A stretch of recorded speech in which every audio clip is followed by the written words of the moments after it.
Hey friends, welcome to another episode of the 10 Laws Podcast with East Forest. I am Forested. How are you doing today? Thanks for listening. I wanted to do a little behind the music, behind the scenes, behind the meaning of a new track that I just released as part of the Possible album that's unfolding.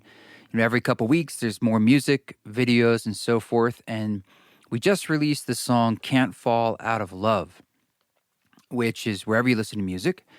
And there should be a lyric video at the end of the week that you're listening to this in early May on the old YouTube. And this song actually had quite a bit of a journey. So I thought, and it's sort of not so obvious like what the words are that I'm talking about in there. And I think once you know the story behind it, the whole thing's going to have a lot more meaning. And just to note, the very end of this podcast where it fades out, if you want to hear the remainder of this podcast, you can just head over to patreon.com/eastforest and join the East Forest Council that is exclusively on Patreon. And that's where we'll be putting that exclusive content of just the remainder of this podcast. And sometimes we'll be doing that with a few others, and appreciate everyone who's able to support this podcast and everything else going on in the East Forest land. Thank you so much for being a part of the community, for subscribing, for reviewing, and for sharing, and for saying hi. But where did this all start? It actually started a couple years back with just the piano track.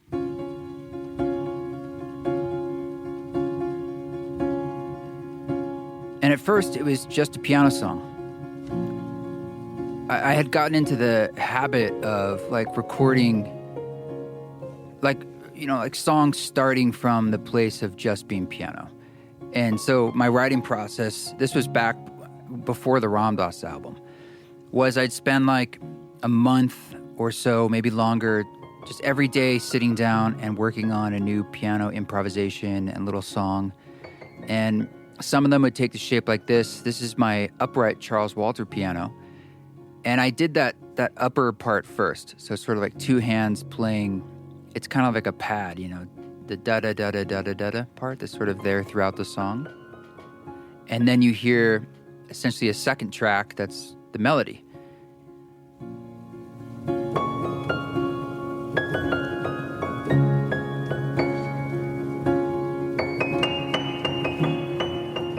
And this is what it was. And then I'll move on and maybe record one or two more.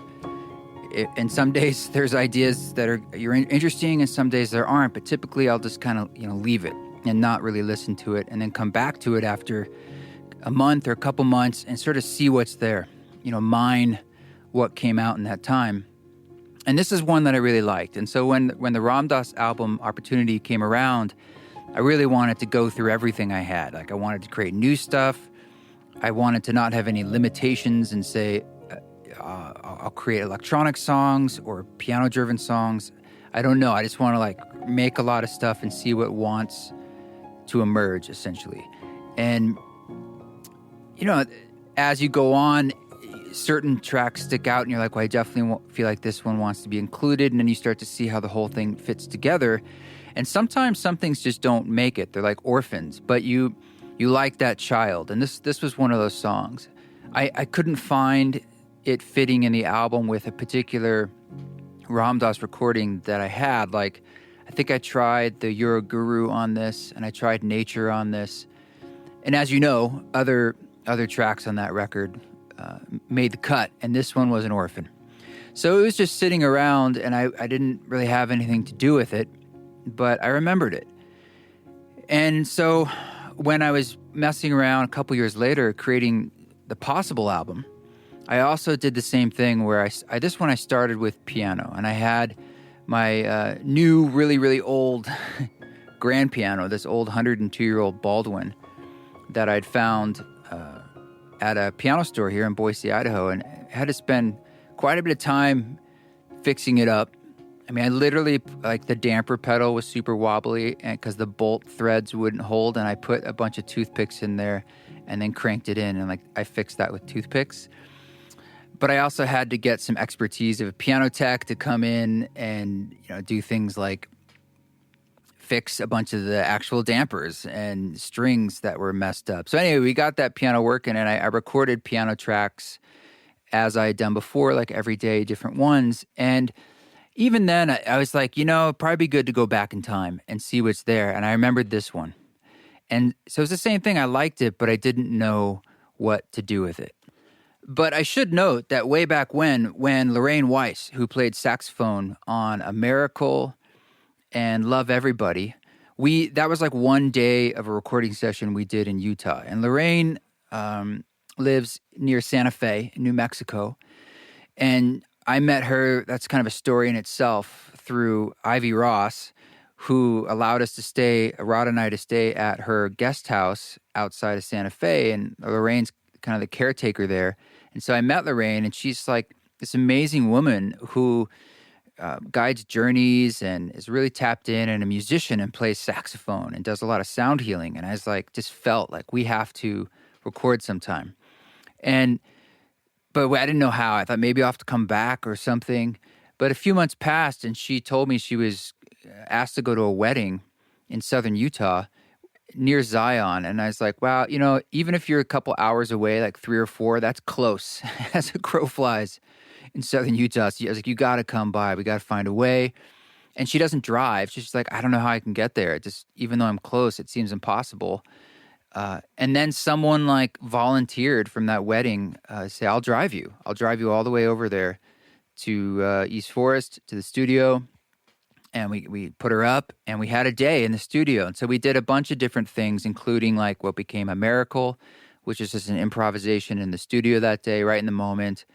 And things like Love Everybody, which I had that piano track already, and I had some ideas about maybe horns. And then this song, I had this one. And I said, Lorraine, I think it'd be cool if we just had some long tones that you could put in the chorus. And so she laid down a series of different tones, which kind of is what you hear in the chorus, right?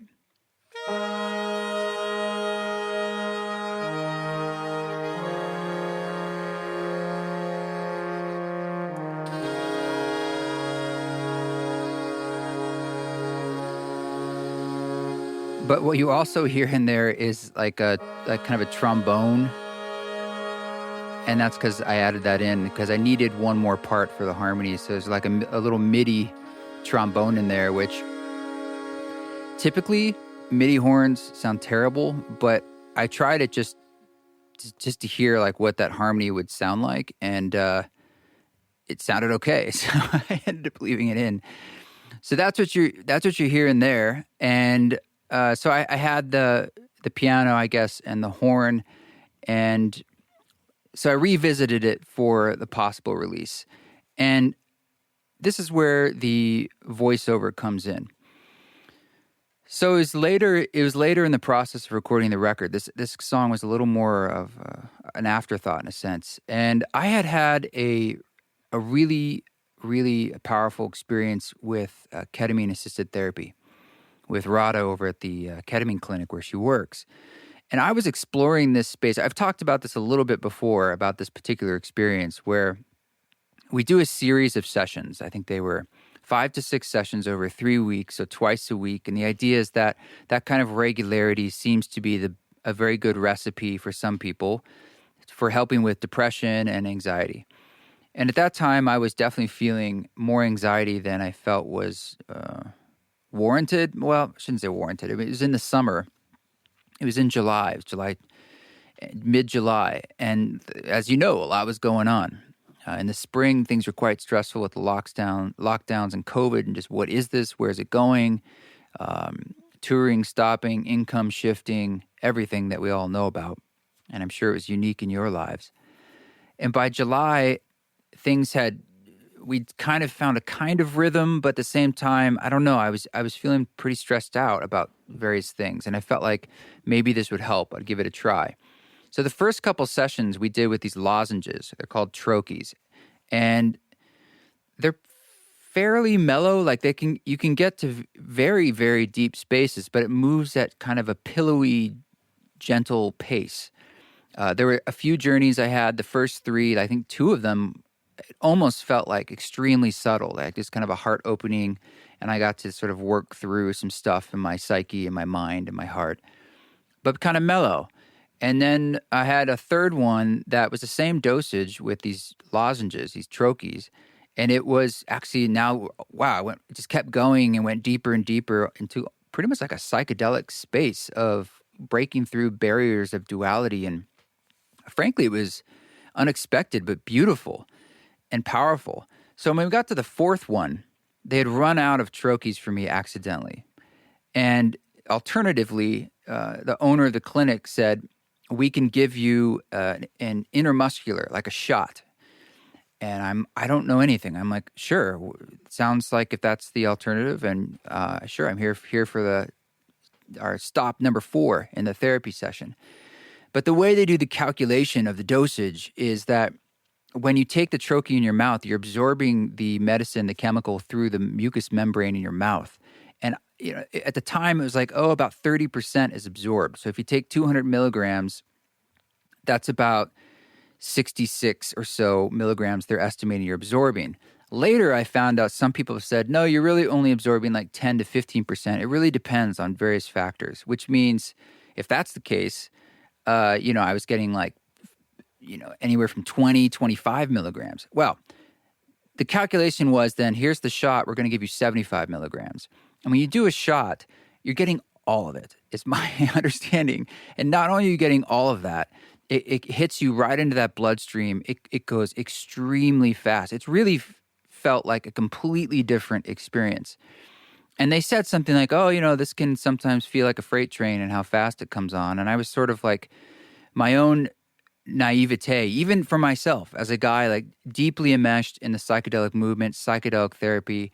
I've literally been around the world having different kinds of indigenous medicine ceremonies, from ayahuasca to San Pedro to Lakota sweat lodges to my own experiences throughout life with psilocybin. And I've stumbled along the way, and I've had experiences that were profoundly strong, both like challenging and almost traumatic. I'll say it. Some experiences were traumatic, and some experiences that were extremely ecstatic and deeply meaningful spiritually, that changed my life. Like the experience that started all of East Forest in 2008 with psilocybin, which I'll tell that another time, which I've spoken to, I know, on various podcasts.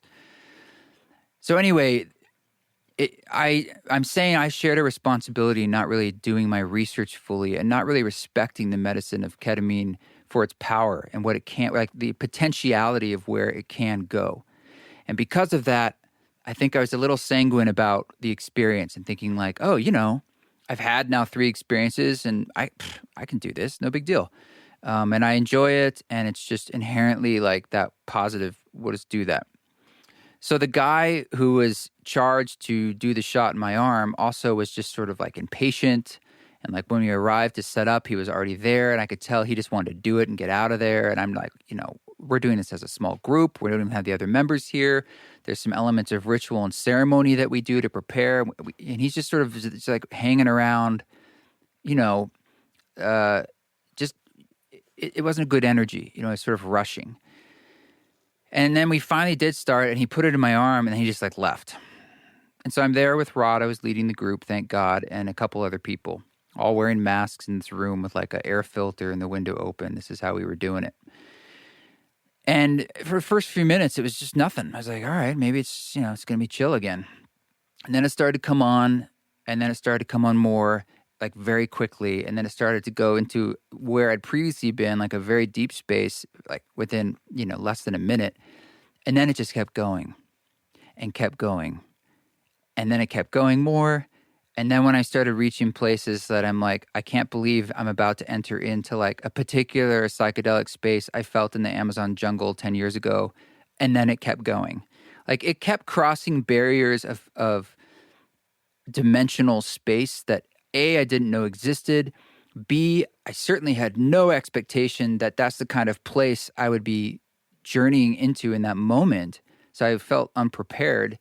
And 3, it felt like an electrical nuclear energy in my veins that I literally assumed, I not assumed, I felt like I knew he said, oh, that guy who was rushing accidentally gave me a million times too much. And I had some recollection. I'm like, well, I won't die. I know I have remembered like the safety LD, it's like, I think I'll live. But I was dying psychologically. I mean, I was, blasting through ego deaths and time and trying to find something to hold on to, just to have a keel to work through this. And I was working with my intention, but that everything was just disintegrating. And there was a moment in the journey where this is really difficult to describe, where it's kind of like you can let go, and let's call that death, or you can hang on, and I couldn't really choose. Like I had to let go. And there's a fear in that. And there was this moment where I remember I kind of opened my hand, and I was shaking the whole time, and like my eyes were closed or open. I couldn't move. I was just kind of like letting this energy flow through me. And I opened my hand kind of in like a plea to the universe, like, is there something on that other side that I have to fall into? Like, will I be held if I let go, if I die? And in that moment, I felt another hand holding my hand. It was Radha's hand. And that represented for me, like, because the synchronicity of what I was feeling and what I was going through, and then my hand being held by, like, the feminine, by the mother, by Radha. And it's, you know what I'm saying? Like it was like you leap and then you're caught. It was like, remember Vanilla Sky? Isn't there a scene where, like, he has to jump off a roof to it's sort of the idea of the release to wake up or something like that. And when my hand was held, it was like God holding my hand. It was this idea that, like, imagine all of the universe is love, and this big balloon, and inside it is all manifestation of reality and life. And you can't be outside of that balloon. You can't be out. There's no way to be outside of that. And it's almost like inside of it is all the cause and effect and the karma and the polarity and the shadow and the light.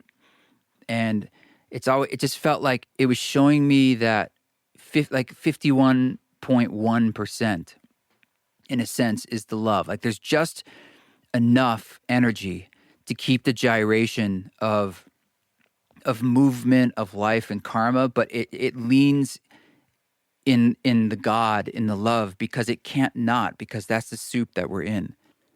So it was profoundly moving.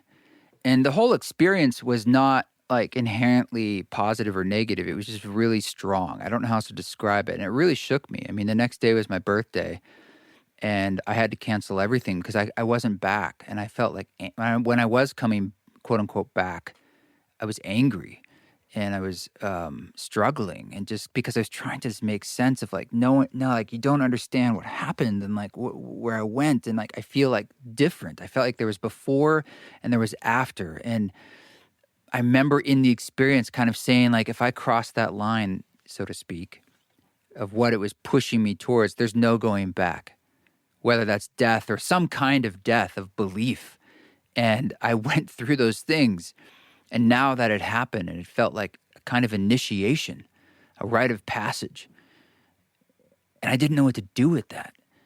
And so that night, when I was just fucking struggling, I think Radha suggested, we were here in the studio just talking, and I was still coming out of the medicine, really, in that afterglow effect. Still like defragging the computer, and she said maybe you should like make a recording and just sort of talk it out to yourself. And I did that in 2008 after my first ayahuasca experience, and that became a sample from the song Grandmother's Fear. That was also a very strong, challenging experience, but kind of in the samadhi states that came out of it. This was more like cosmic there was absolutely this idea of oneness, but it was just the strength and the severity and how it mimicked like every medicine I'd ever been on. It was like space medicine. I don't know how to describe it. I should note that that was my last session until about 6 months later, and did another series of 4 or 5 sessions to work with depression and anxiety. I just stuck with the troches, and it was very beautiful and mellow and extremely beneficial. The IMs I don't think are for me, and if they were, instead of doing 75 milligrams, for me, everyone's dosaging is different. I would probably do like 15 or 20. So anyway, I did do a vocal field notes recording to myself. I just grabbed the mic and hit record and just want to get like a stream of consciousness of ideas out. And that's where this recording came from that you hear at the beginning of the song. We are held.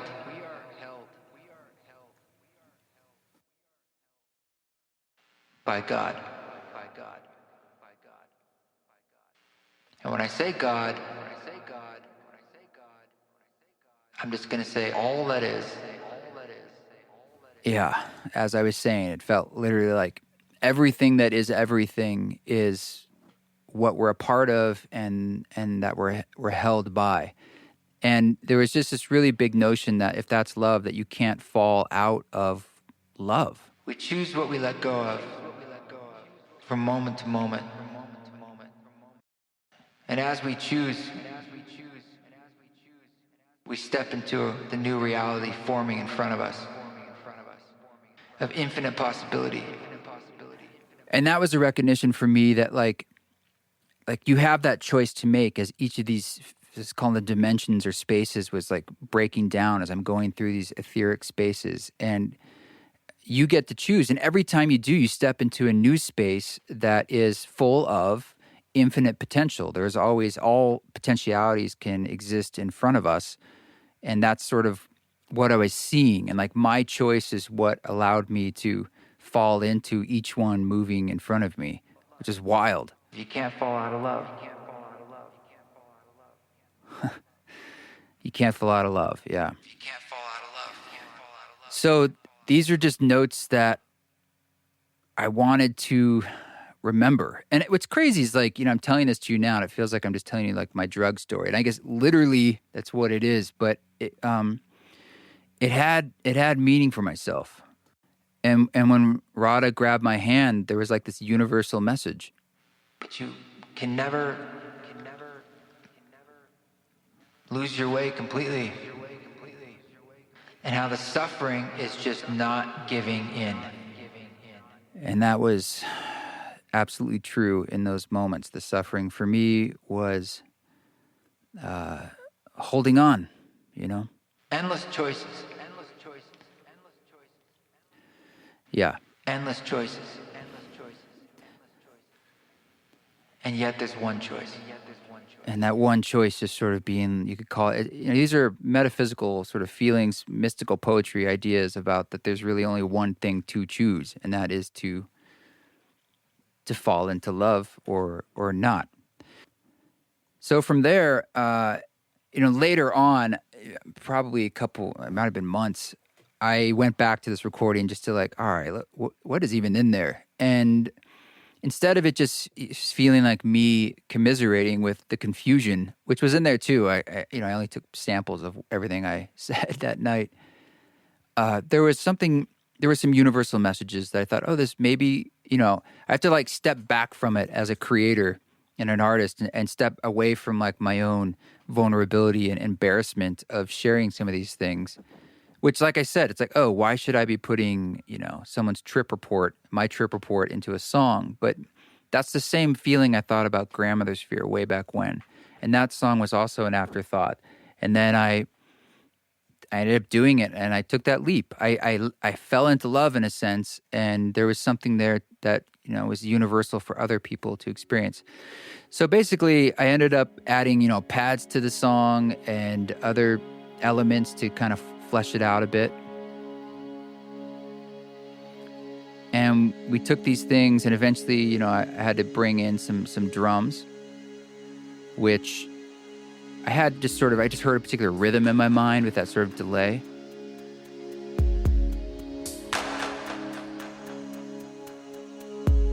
and I just kind of wanted to give it that kind of pulse and sense of time and space.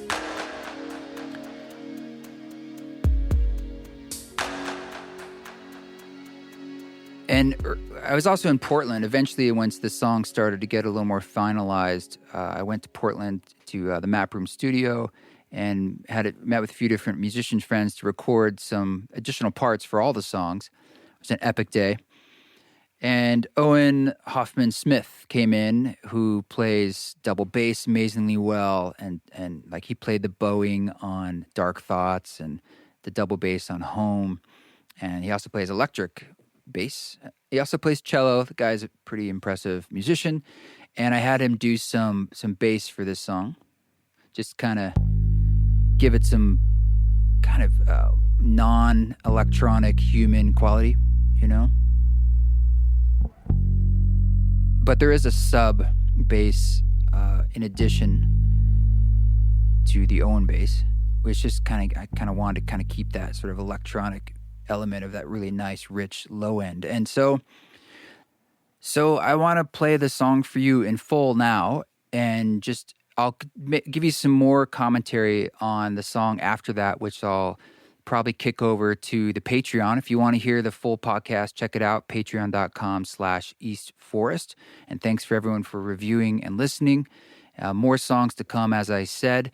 But thanks for sticking around. And this is the whole You Can't Fall Out of Love in full. If you want to hear it in high resolution or higher, go to my website, eastforest.org, hit the music tab, and you can get it in 24-bit. And it was mastered by Taylor Dupree.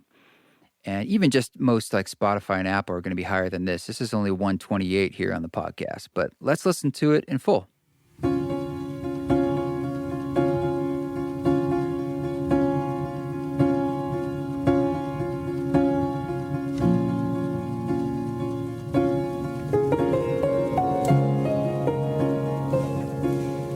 We are held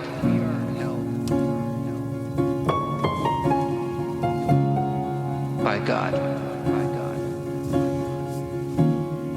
And when I say God, I'm just going to say all that is.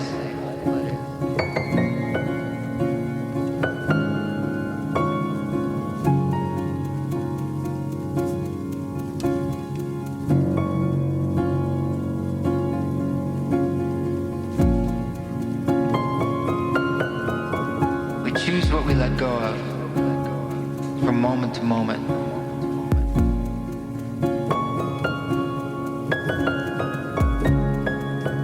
And as we choose,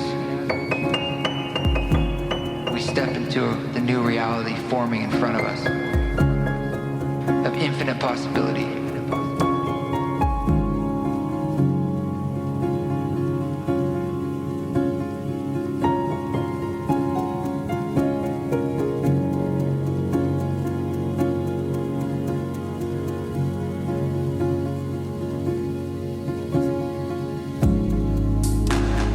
Choice you make, you can't fall out of it. Let's call it love. You can't fall out of love. You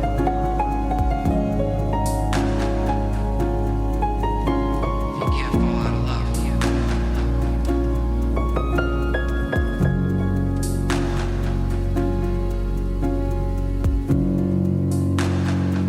fall out of love.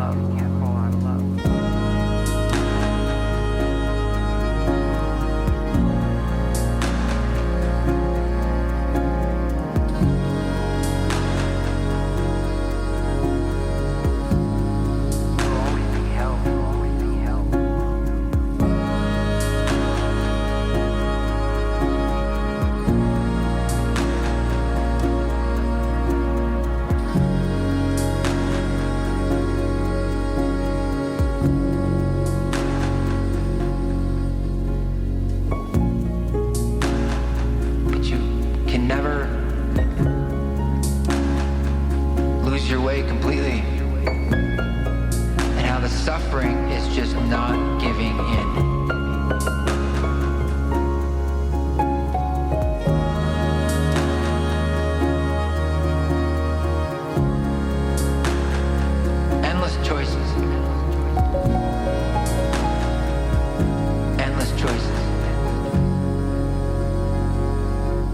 this one choice.